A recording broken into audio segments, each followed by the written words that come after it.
Elhamdülillahi Rabbil alemin. Vessalatu vesselamu ala khayri halqihi Muhammed ve ala alihi ve ashabihi ecma'in.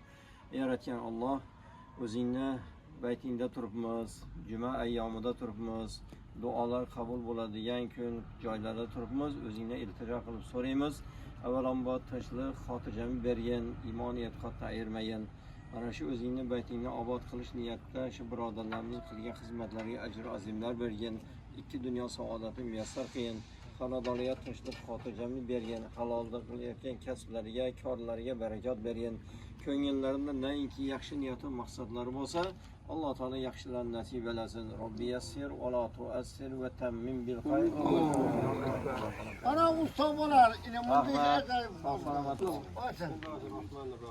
Allah taolo o'zini baytini xolis niyat bilan Allohning roziligini istab qilayotgan xizmatlarga Alloh ajr savoblar aylasin. Dunyo va oxirat saodatiga Allohning o'zi yetkazsin. Masjidlarimizni shunday obod manzil bo'lib, maskan bo'lib, xalqimizga uzoq yillar xizmat qiladigan shunday bir ulug' tarbiya maskani bo'lishini Alloh o'zi yor madadkor bo'lsin.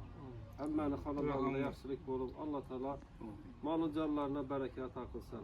Shu ishimizga xizmat qilgan, hissa qo'shgan, katta-yu kichik o'zini yordamini qilgan barcha aziz birodarlardan Alloh taolo o'zi rozi bo'lsin.